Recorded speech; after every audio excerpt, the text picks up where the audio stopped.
Hello, everyone, and welcome back to the 2021 Leadership Alliance Virtual National Symposium. My name is Dr. Thais Bingham Hickman, and I am the Associate Director of the Leadership Alliance. I am also a Leadership Alliance doctoral scholar.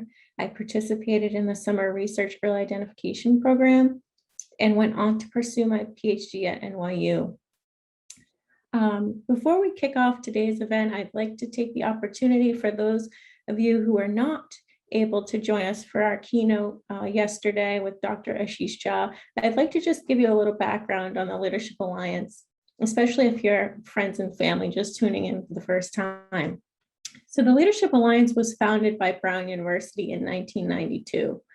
Over the years, we have successfully forged the complementary strengths of our partnerships, which are comprised of historically Black colleges and universities, Hispanic serving institutions, and Native American serving institutions in collaboration with predominantly white institutions. We believe that if the balance of underrepresented groups in academia and the research workforce is to be effectively addressed, it is imperative that young people have role models. Therefore, we are an alliance developing the next generation of leaders and role models in academia, the public and private sectors. For more than a quarter of a century, we have committed to leveraging our resources and expertise to increase the readiness and competitiveness of scholars from diverse backgrounds as they train for and enter research careers. So with that, I'd like to again thank you all for joining us today, and a special thanks to all of our coordinators who have helped our students prepare these wonderful presentations, as well as the students themselves who have engaged in summer research experiences and will be presenting today. Today, we'd like to talk with actual doctoral scholars like myself who have gone through the Summer Research Early Identification Program and went on to pursue their PhD. We're going to hear from them in their own words, and they're going to share a little bit about their experience and how they ascended into their current roles and positions. So our first doctoral scholar that I'd like to introduce is Dr. Noel Hutchins. Noelle joined Omega Funds in 2020. She focuses on private company investments, primarily in the fields of oncology and inflammatory disorders. Prior to joining Omega, she's led scientific strategies and vetted healthcare solutions of an emerging venture of the American Heart Association. She has also worked as a consultant for Tremonti Consulting, where she conducted due diligence and market analysis, assessed early stage inventions, and advised clients on partnering for commercialization and in-licensing opportunities. In addition, she previously mentored entrepreneurs and startups in science and technology as an angel investor with Pipeline Angels. Noelle earned her PhD in immunology from Brown University, studying the pathobiology of acute liver injury in sepsis animal models. She then completed a postdoctoral fellowship in the Center for Genetics and Host Defense with the Nobel laureate at UT Southwestern Medical Center to identify novel genes involved with mucosal immunity. She also holds a BS in biology from UNC Chapel Hill and was a Leadership Alliance Summer Fellow in 2002. So with that, thank you so much. And I'd like to invite Noelle to turn on her camera and share a little bit of her story with us. Thank you, Noelle. Thank you for the warm introduction. Can you all hear me? Okay. This is a letter to myself, but it also is to the aspiring and future doctoral scholars that will come after me. My career journey launched in 2002. Who would have known that a summer experience in Providence, Rhode Island at Brown University would not only change my life, but also put me on the path to becoming a Black female immunologist and venture capitalist in the biotech sector. I start this off by saying that it's not necessarily how you end up, but it's actually where you start and how you start. When you know how you start, then you will know where you're going. I started this journey in Columbus, Ohio, a daughter of hardworking parents that encouraged me to excel at every turn. I have the blood of slaves, sharecroppers, coal mine workers, and domestic servants who would now be considered essential workers running through my veins. I would learn early that my very drive to succeed can be used for my advantage, and the very people, including the friends and future colleagues along my journey, would encourage me along the way. My research career really became full circle in high school as I worked in the late Dr. Ashini De Silva's laboratory with the World Wellcome Foundation and learned that there was a real difference between good and bad fat. It was from this small experience that I wanted to pursue science more. During my undergraduate at UNC Chapel Hill, I worked part-time in a laboratory, but it wasn't until I had a program director that encouraged me to apply to the Leadership Alliance Summer Program in 2002 that things really changed. During the summer, I worked to understand how endothelial cells are injured in lung disease and also had an opportunity to meet new friends and also visit a lot of new places in New England, including Boston and New York City. It was also during this time that I knew that I wanted my research to be impactful and change people's lives for the better.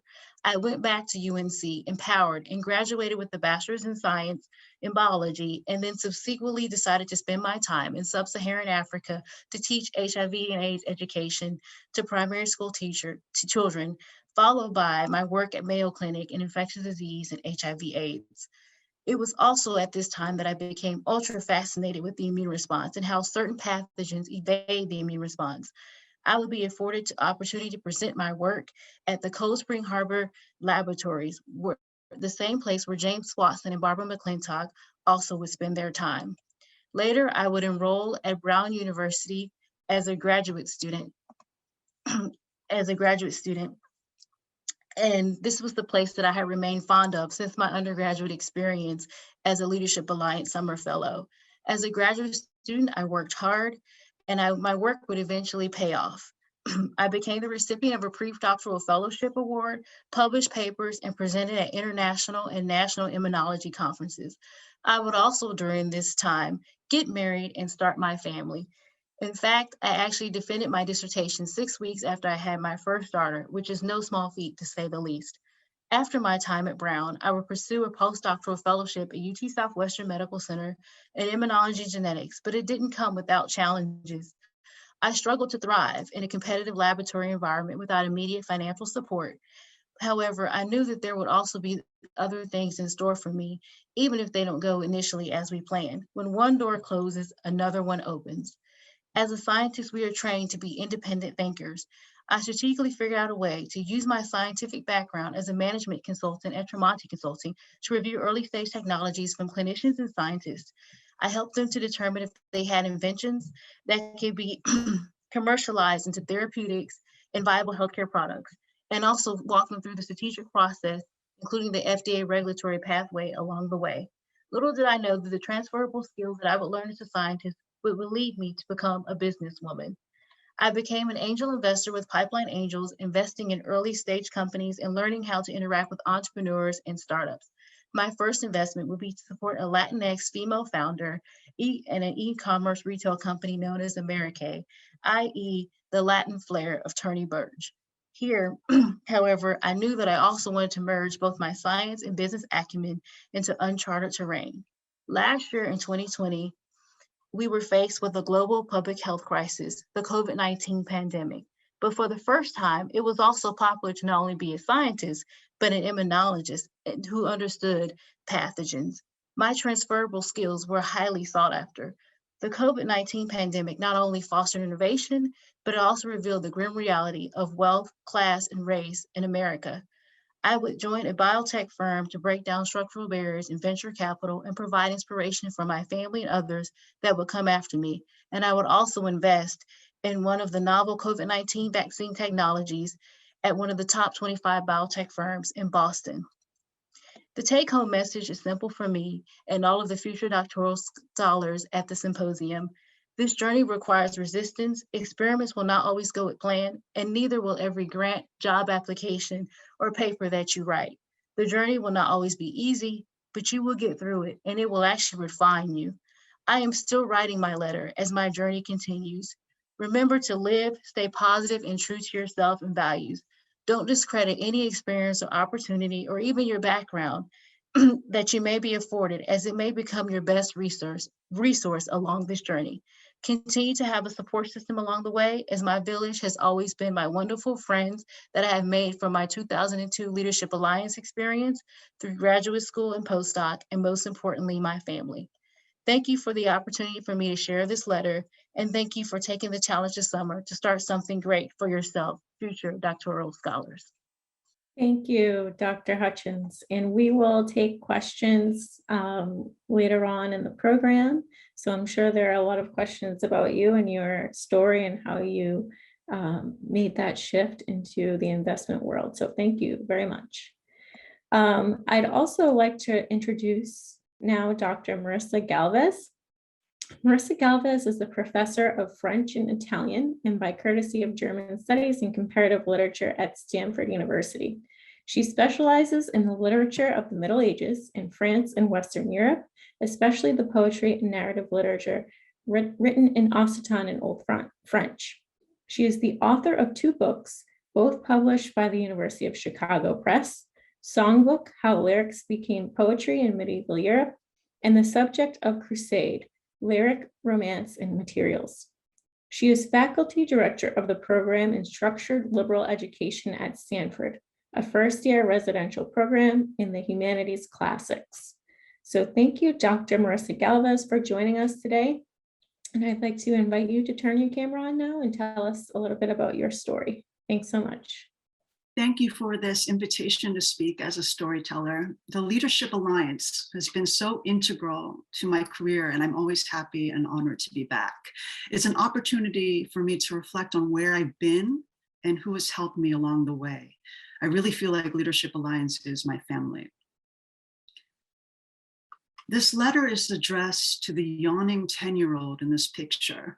My brother and I are in front of Stonehenge, that mysterious prehistoric monument in England.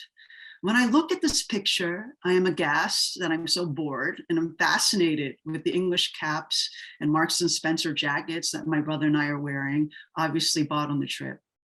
This is really an image of my parents. This tour of London and important World Heritage sites in England, such as Stonehenge, were a sign that they had reached a certain point in their lives as immigrants. They came to the US from the Philippines in the 60s to complete their residencies as doctors in West Philadelphia, sleeping in the hospital, sending money back so that the rest of the siblings might have their chance to come as well. Amidst the new corrupt regime of Ferdinand Marcos, they ended up staying in the States, where opportunities for them as doctors were better. Little did I know that such trips would embed an awareness and curiosity for pre-modern cultures. Even though then I remember little about the trip except the soft blue seats of the tour bus, travel and being able to see mysterious sights such as these made a lasting impression. I encountered another world for this prehistoric monument. Later on, it would be another language or medieval story. I would say to that girl now, you don't realize it, but here's an opportunity given to you by your parents, and you must not squander it. You are yawning now, but you will become a medievalist who specializes in pre-modern cultures and literature, working in archives around the world, reading difficult languages, traveling to sites to understand medieval poems. To this girl, I will show her these 2 books published by the University of Chicago Press in 2012 and recently 2020. They are the work of 20 years of research, basically half my life. But more than the content of the books, they embody moments of struggle and self-doubt. Like so many others here, I relied on wonderful key mentors in my career. Mentors who helped me listen to myself and what I was truly interested in, rather than what others told me I should pursue. Medieval French literature. Are you sure about that, Marissa? Maybe you should do ethnic literature. That's okay because of who you are. I persisted in finding my own path, and all the while checking in with my mentors. I kept asking those insistent questions that sparked my curiosity about medieval lyric as music, performance, and text in a manuscript. Questions that eventually became these books. Marissa, you will see that the most important moments in your career will be when you fell down, failed, lost your way, and found your way back. These were times that you encountered when you were an undergraduate at Yale, then a graduate student at Stanford, and eventually even when you were an assistant professor and associate professor in the French department at Stanford. You overcame struggles and feelings of self-doubt, defeat and insecurity, those feelings of I'm not good enough, and capitalized on them to make you stronger. You will rely on mentors who tell you that one of your key strengths is realizing weaknesses and converting them to strengths. I didn't start out as a medievalist. I changed late in the game, and I always felt I had to play catch up. And this made me ask different kinds of questions about why pre-modern texts matter now. Marissa, it's not a straight path to success. When I was flailing around, not finding mentors, and I felt lost, I leaned on my peers and my community. For instance, the community I found during my 2 research summers with the Leadership Alliance in 1997 and 1999. I could try out in those summers what it was like to be a graduate student. I will always feel that you didn't cut it, or many times, but Marissa, you will stare down that self-doubt and find what you are looking for, that inner strength, and you cannot do that alone. You will learn that to give back to your community can be empowering. At Stanford with the Leadership Alliance. In that picture of Stonehenge, I'm with my brother. I'm attached to him and look up to him. I believe he is smarter than me, and I try to emulate him in every way. You need to go outside of your comfort zone and family and find inner strength from mentors and your community. Your career path will be about learning these important skills. Your scholarship will be recognized by national awards. One of them is based on a dissertation that was awarded the best dissertation in the field of comparative literature, and will go on to win the John Nicholas Brown Prize, the award given to the best first book in the field of medieval studies by the Medieval Academy of America. The second book came out after you received tenure at Stanford. You'll be able to say that by persisting in doing medieval studies, carrying on best you can as a mother, as a wife, and scholar the way you want to do it, and given your background as a Filipina who came late to medieval studies that has historically been a white male conservative field, you've been able to diversify medieval studies through your scholarship. You will become the faculty director of SLE, the Program in Structured Liberal Education at Stanford, a humanities core program for first-year students at Stanford that will give you the chance to engage freshmen with the big questions concerning who we are. What does it mean to live a fulfilling life? What kind of creatures are we? No matter what context we find ourselves in, with these students, you'll be able to ask, what makes a canon of text a canon? You will be part of a rewarding project to think and learn with students about humanities in a rigorous way and how we can conceive of the Western canon as one tradition among many, as a conversation among great thinkers that grows richer the more we add diverse voices to it, voices of all different backgrounds, as well as voices from Asia, Africa, Latin America, and everywhere else in the world. You will help students evaluate and distinguish that crimes of Western civilization, such as slavery and an unjust colonialism, arise from certain philosophies and aspects of civilization, not all of them. Finally, when you are promoted to full professor in 2021, you will be in the middle of completing a book that brings you back to your ancestors and heritage. You will go to a museum exhibition and find that there are all these beautiful artifacts from the pre-colonial era of the Philippines, and you'll be hit with a desire to interpret these artifacts, make them visible using what you've learned from European lyric. Philippine gold, pre-modern lyrics that are not only now being written down as intangible cultural heritage. This will be a new and exciting project for you to make visible invisible voices that somehow brings you back to those young Filipino parents who brought you to Stonehenge with the aspirations to learn about another part of the world and history they have never encountered before. Gratitude comes in many forms. In scholarship, a research question that might change the perspective of where your parents are from, their sense of history. These are the things you can look forward to. Wow, that was amazing. I loved hearing your story, your note to self. And what amazing accolades. So thank you so much for sharing that. And we have a number of students presenting in the humanities and social sciences that I'm sure would love to ask you a few questions. So again, thank you, Dr. Galvez, and we will take questions momentarily. I'd like to introduce our third storyteller, Dr. Nicholas Evrich. Nick is Senior Director and Head of Epidemiology at Biogen, one of the world's first biotechnology companies and a pioneer in neuroscience. In his role, he leads a team of master and doctoral level epidemiologists as they characterize risk factors, determinants, and the natural history of diseases at the population level. Embedded with the R&D organization, Biogen's epidemiology team leverages clinical and big data to uncover real-world disease insight across the drug development journey, from early research to beyond the post-approval setting. Prior to joining Biogen, Nick was an epidemiologist at Optum, where he was responsible for the conduct of pharmacoepidemiologic studies using administrative claims data for numerous industry clients. He earned his AB in community health from Brown University, and after working for 4 years, returned to Brown to obtain his Master of Science and PhD in epidemiology from the Brown University School of Public Health.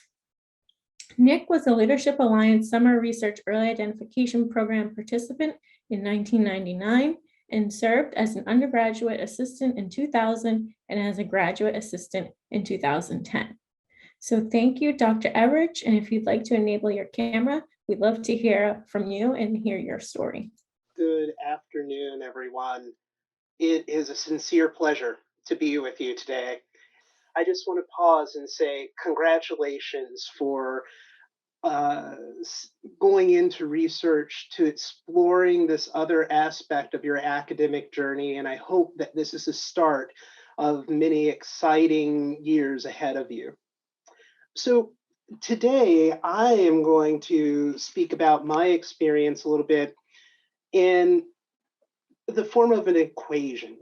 Actually, it's a partial equation because there are lots of other variables that I could include here. But for me and my life equation, as I look at specific periods, it comes down to the following. If I can get the slide to work. There we go. It comes down to a few key elements that have made a huge difference in my life. Heart or passion, perseverance, opportunity, and all of that being made possible with humility and kindness. When I first arrived at Brown University as an undergraduate in 1997, I thought I would become a physician. And because I had loved Hispanic studies and had done well in Spanish in middle and high school, I thought I would major in that area. One of the really interesting things about Brown is that you don't have any core requirements. However, I quickly found that I was taking a lot of requirements specifically for pre-med. And lo and behold, I found that I was not that passionate about those courses. In fact, I was really just dreading the study and the courses that I was having to take. And I happened upon a course on the US healthcare system. I thought, well, if I'm going to be a physician, I should understand the system or lack thereof that I'll be working in. And lo and behold, I was exposed to health services researchers, epidemiologists, social psychologists, who, through their work, were impacting people's lives on a scale that I found astounding. And it was all through the power of research.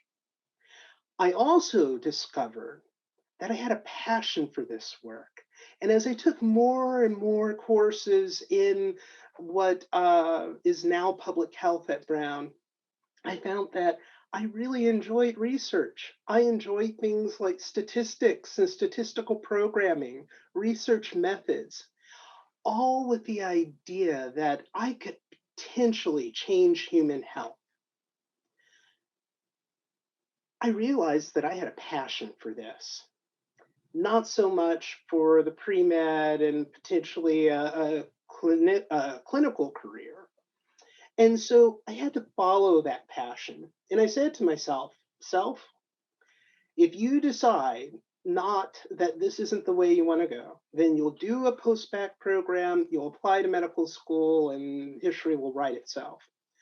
Well, after my experience in my coursework and as a Leadership Alliance student in 1999, I have never looked back. And indeed, when in my senior year I took a course in epidemiology, I knew that was where I was headed. But underlying all of this was acknowledging and recognizing passion, what was driving me forth, what helped me achieve my goals of hopefully making society and the world a little bit better than how I found it. That is great to have passion, but another important piece of my journey has been perseverance. So I actually took some time off in between undergrad and grad school. And I promised myself when I took that time off, I would go back, and lo and behold, I did. And I actually went back to Brown to enter into the PhD program. If I were to go back in time and talk to myself at that point, I would mention a couple of key things. And that is, Nick, you aren't just learning for learning's sake. You're not just learning for a course. You are learning to master information. You are learning to be able to take the ideas, the underlying foundation of epidemiology, and then be able to form it and shape it to then develop research that will address key issues such as health disparities. Well, I obviously didn't have the opportunity to talk with my future self. And when I went to take my comprehensive exams, I failed miserably. It was a horrible experience, made worse only by the fact that faculty said to me, Nick, you shouldn't be in this program. You should leave. You should go try something easier, maybe something less quantitative. At that moment, as I licked my wounds and I sat and wondered what will be my life if I don't complete this, I recognized that, hey, I have a passion, I have skills, and I have capacity. I can do this. And so that perseverance brought me to the point where I said, no, I want to do this. I can do this. I buckled down. I actually worked with other students to make sure that the second time around, after studying for months and months to a level that I have never studied before, that then I was able to pass, that I was able to keep going. Because the journey to get a doctorate is a long one. It can be arduous, but it's a marathon, not a sprint. And you have to keep persevering ahead. And that perseverance has continually helped me reach to the point where I am now. It's allowed me to then march through doors that have opened up in front of me. I had a great experience actually during that time between undergraduate and graduate school, where I worked with pharmaceutical and biotech companies, where I saw that there could be a real symbiotic relationship between the companies, providers, hospitals, all in service to patients to improve patient health. And so I sought out opportunities to then go and work with pharma and biotech to ensure that they had great scientists, great epidemiologists who would be there to help understand the safety and efficacy around their therapies. I did that work, but one of the remarkable things about it is along the way, at each step, I had opportunities and I took advantage of them. My first job out of graduate school was through networking with a friend of mine who had been in my program. My next job was actually through a recruiter who told me about this company called Biogen. and I'd heard a little bit about them. But I was kind of happy at that moment where I was. But later that recruiter came back, and I just went ahead and poked my head through the door to see how this company was working to change the face of neuroscience, to address these diseases of high unmet need. I ended up marching fully through that door and starting out as a senior manager, as an epidemiologist working on multiple sclerosis therapies. These therapies were changing people's lives. It was allowing them to maintain their health, maintain their functions for as long as possible. And the work we were doing, looking at long-term safety surveillance, long-term effectiveness information, was ensuring that these therapies that were changing their lives were providing greater benefit than risk. I did well. I was promoted to associate director. And then my boss, who was a director, he left. He went to another company. And I was faced with an opportunity. I was faced with an opportunity to go ahead and interview for his role, to take over a smaller team of epidemiologists, all focused on multiple sclerosis. I could have just sat there and allowed the company to interview people outside and bring them in, but I would have been teaching those folks everything about this disease, everything about our work. So yet again, I marched through the door that had opened. I took the job and things were going really great. Just this past year, in late March, early April, I actually celebrated my 10-year anniversary of defending my dissertation. I also celebrated by becoming the head of epidemiology at Biogen, now overseeing a team of epidemiologists focused on things as disparate as spinal muscular atrophy, Alzheimer's disease, Huntington's disease, Parkinson's, all helping to ensure that we understood diseases so well that we could develop life-changing, astounding therapies that could then change the course of people's lives and the lives of people around them. Central to this equation, though, was always this idea of being humble and being kind. I hope that you will see that kindness costs nothing.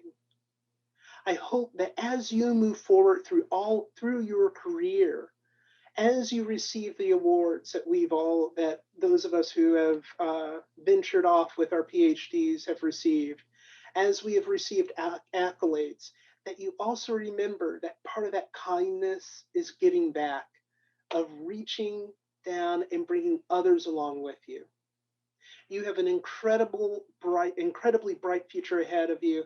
I can't wait to see where you go. I can't wait until you join us as doctoral scholars. Thank you.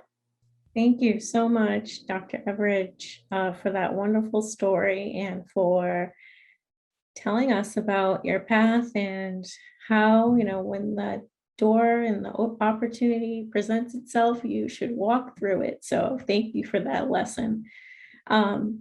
I would like to invite all of the doctoral scholars, the storytellers, to turn on their cameras, and we will take questions. However, before we do that, I would like to take this opportunity to thank our sponsors for allowing us to host this virtual conference.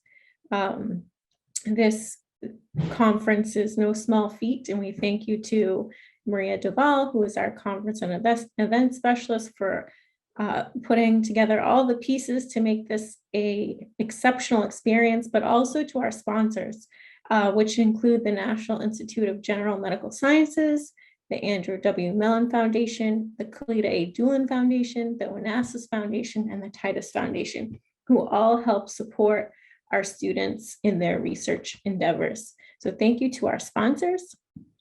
And now I'd like to take this opportunity to allow our guests here to answer questions from all of you. So if you have a question, can you please submit your questions in the Q&A tool?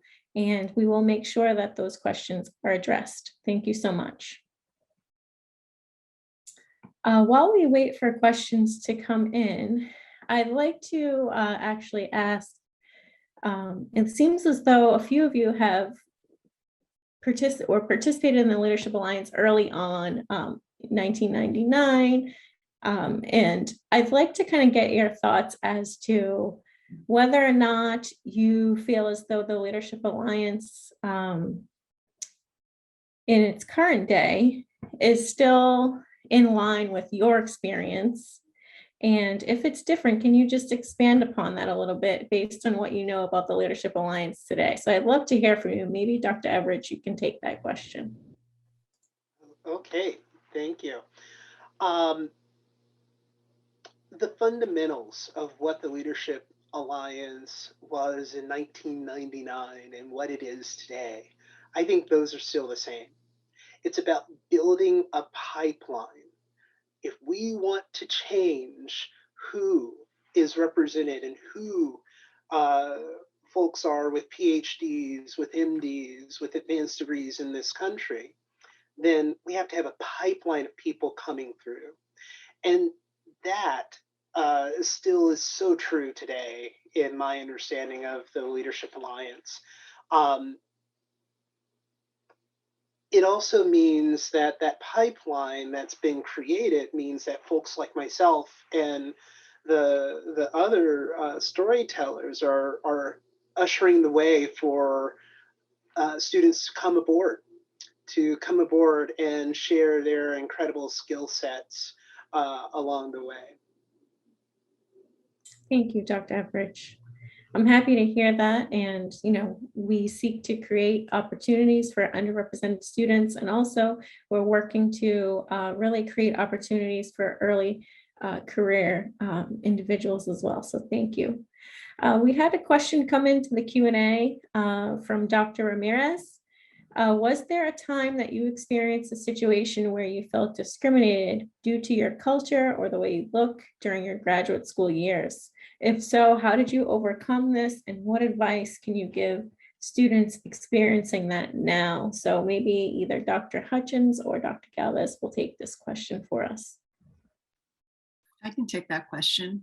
I briefly touched on this in my story, but I think at certain points when I was in undergrad and especially graduate school, there's always these uncertain times where you're trying to find a research project, you're trying to find a mentor, you're not quite sure where you should go. And I mean, I feel like I wanted to go in one direction to do, modern literature or European literature. And then there was I was hearing from my other mentors, like, no, you should try to stay in this one topic. That's not for you. And I still persisted, and I felt like, what Nichols was saying, a passion, for certain things. And so I really had to kind of stick to my guns.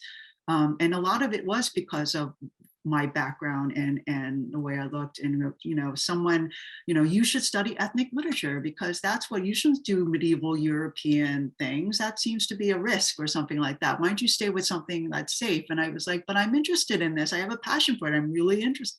And so I had to kind of really fight for that. But I felt like I was already being boxed into a certain field. And I didn't like that. And it was hard for me to grapple with that. And the key thing was just to find mentors who I could talk to, and also do something like Leadership Alliance where I could test out ideas with a different kind of audience, with different peer group and a community, with mentors outside of my institution who could support me in my path. So yeah. Thank you. And building upon that, we have a similar question. And maybe Dr. Hutchins, you can answer this one. How have you struggled with imposter syndrome? And if so, how did you tackle that? Thank you for the question. Yes, I've definitely struggled with imposter syndrome. Even in my current position at Omega Funds, I struggle with it. I would say here the best thing to do is just don't doubt yourself and your abilities. We all come from different backgrounds, and which affords us different perspectives. And I actually think that's to our advantage, especially even to my advantage as an investor. Just to have a different perspective which is typically, in the investment world, especially venture capital, is primarily driven by white men. So having a different perspective when it comes to seeing early stage technologies, or thinking about the different CEOs that we may come in contact with that are not necessarily in that of what we traditionally think of as being a CEO, or even someone on the management team. I think that's very important. I would say, I don't know if there's one correct way to tackle imposter syndrome, but I think it's that you just have to remain confident in your abilities and that you're there for a reason, and that you can't discredit your background and your expertise. Thank you.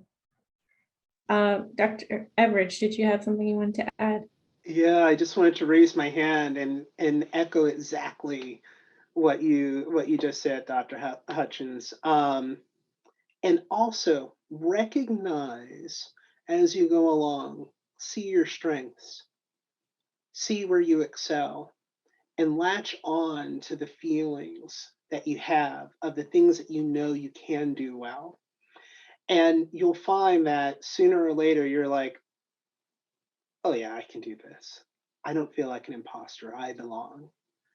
But I do have to say, it's something that I still feel all the time.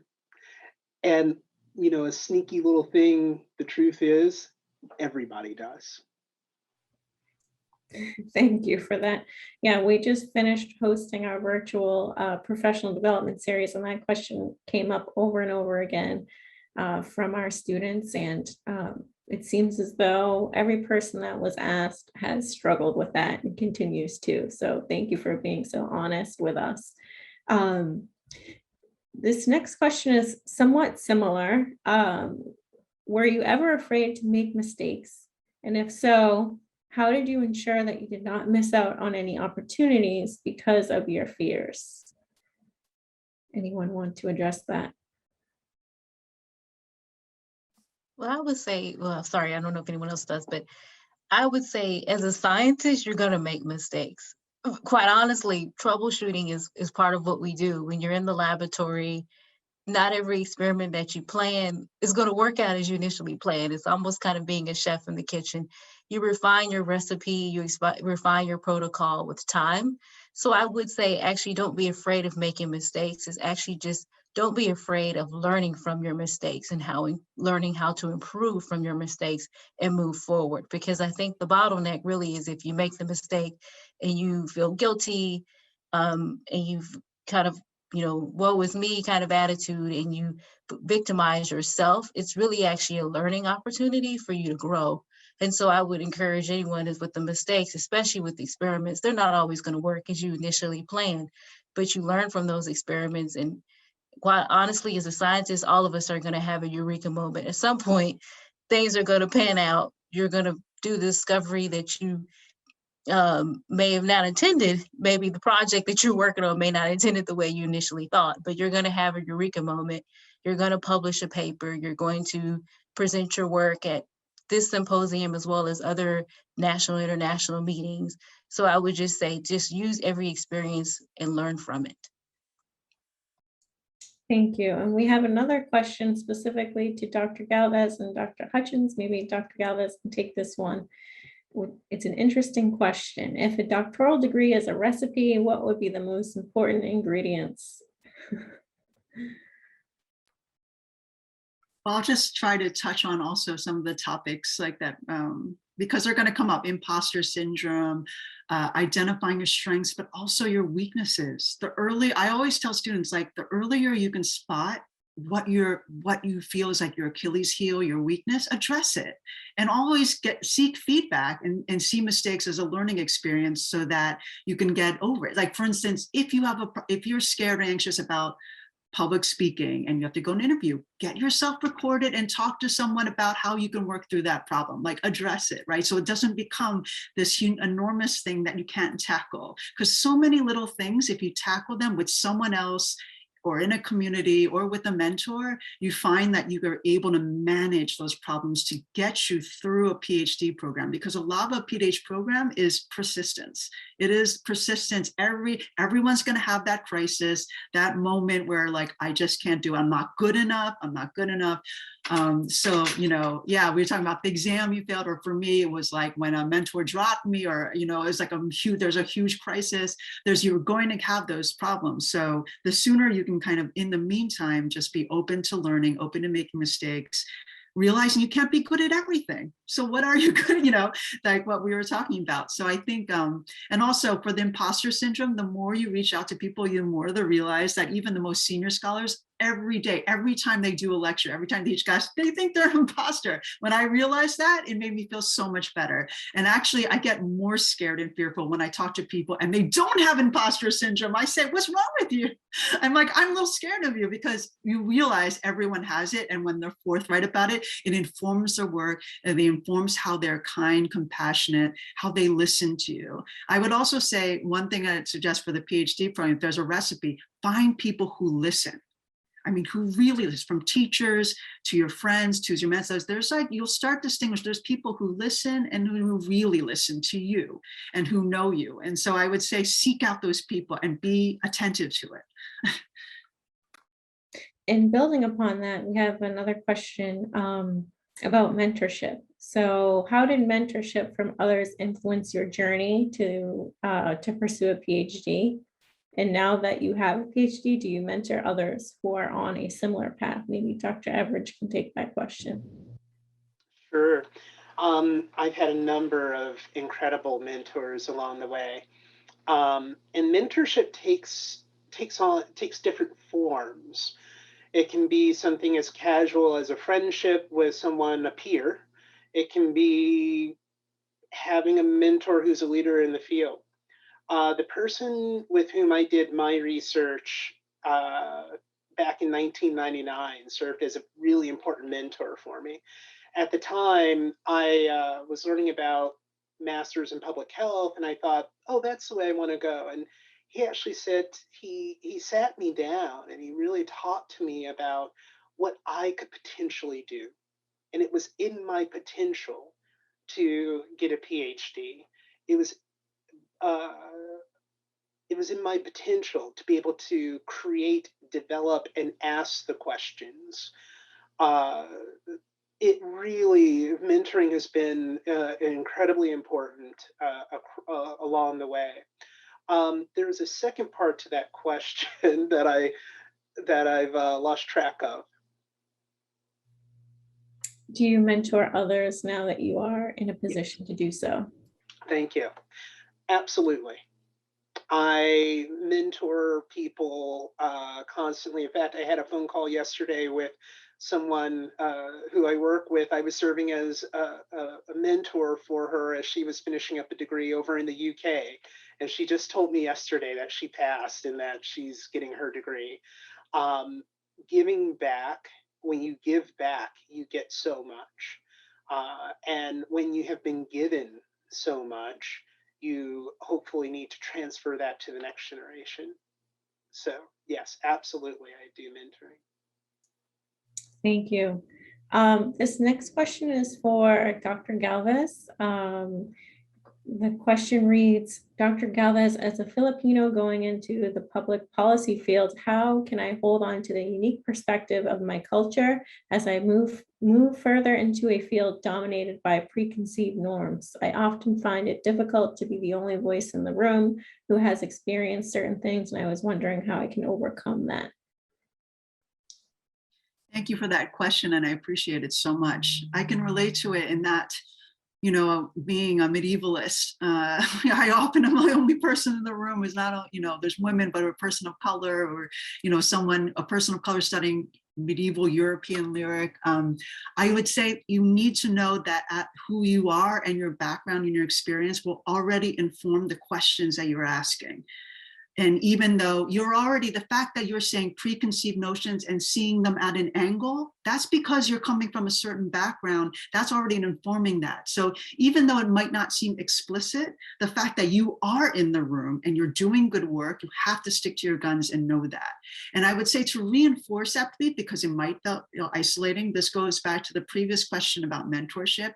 I really leaned on unofficial mentors. So you'll always have your advisor or something like that, but I latched on to someone outside of my institution who was a woman, a senior woman in my field, and she helped me decipher all these codes that were mysterious to me. And she helped me during all these stages where I was dealing with being a young mother or trying to get tenure, extremely stressful.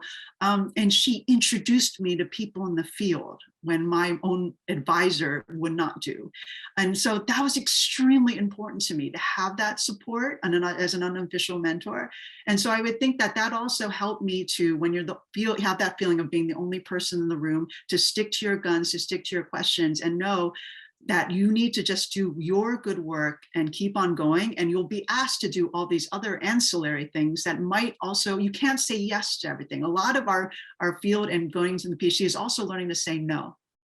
To say, I just can't do everything. I got to do, when I was getting up for tenure, I had to focus on one thing, finishing my book so that I could get tenure. It's like in everything, people would try to get to you because you're the person in the room, or only person in the room, and I do this committee and that committee. It's like, this scholarship is the most important thing to me right now, and I can't do everything. So I would say that's a kind of some advice that I would have for you. Thank you. And we are about 5 minutes from kicking off our next phase of the conference, which are the actual presentations. But before we go, I'd like to invite you all just to provide a few brief parting words of encouragement for our researchers today. So maybe Dr. Hutchins, is there anything that you'd like to share, or any advice, words of wisdom that you can impart? Yes, thank you for the opportunity. Again, it was a pleasure to be with you this afternoon. I would say, as all of the panelists and storytellers have emphasized today, really to find your village. And the village can really come in different forms. It can come in different communities. But I think for me, getting through graduate school and the postdoc was really the peers and the friends that I made along the way. And quite honestly, if you're in a doctoral program, those peers and those friends are going to eventually become your colleagues. They're going to be the people that, whether you stay within academia or you go into the industry sector, they will become your colleagues that will eventually become your network professionally that will see you through. And so I know a lot of people talk about having a mentor and you get assigned an advisor, and those are a lot of arbitrary definitions. But I would say really for your own mental health and stability, to find your village. And that's what I would say is my parting words. Thank you. Dr. Galvez? Well, I would just echo that. Yeah, find your community, your village. And I would also say, stay hungry. That, I mean, what gets you up in the morning? Why'd you get into this path, right? Every day I ask myself that. And every day I tell my students, like, I love my job. I love what I'm doing. Here's why. Because I'm looking at this question today, or I'm reading this book. Because sometimes during the long path of our careers, we can get lost. We can say, I don't know why I got into this first place, or I just feel like I'm shifting or moving papers around on my desktop.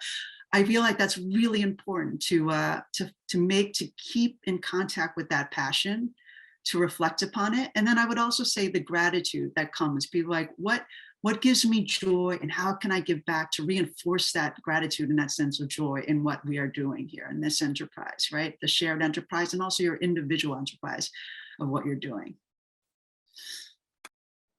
Thank you. And Dr. Evrich? I echo everything that's already been said.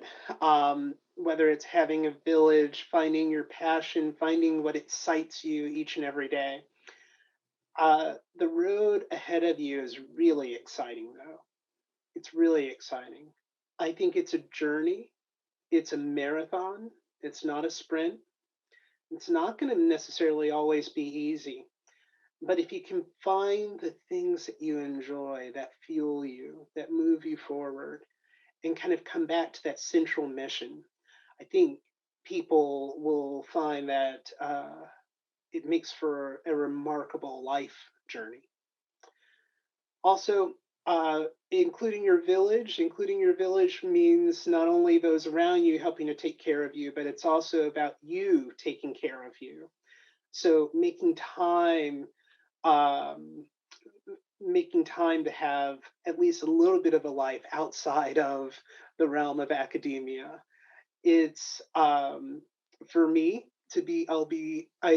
Noelle will laugh at this because we used to laugh about it, but therapy, having a good therapist, whether the therapist is a professional or having friends who are your therapist. All of the things that you need to do to shore yourself up as you go along the journey. Seek those out. When you feel like you can't go on, find those sources that will help to keep moving you on. And most of all, have fun, because this is fun. If you're doing it right, it's fun, and you will enjoy it. Thank you so much. So to summarize, find your people, your village, take care of yourself, make sure you're passionate about what you do, and help those who helped you. So hopefully, you guys were able to get some good insight from these wonderful speakers today. And now we'd like to remind you of what's happening for the remainder of the conference. So if we could just present our agenda here for the remainder of today. We're very excited to start our presentation portion of the National Symposium. And as a reminder, there are instructions on our website if you'd like to join specific breakout rooms on how to do that if you'd like to hop, from one presentation to another. So again, we just want to thank you for your time today, and to our wonderful speakers for their stories, and for being so transparent and sharing a little bit of their journey with us. Now we are going to take a break, and we will come back to the poster presentations. And good luck to those who are presenting, and thank you for your time today.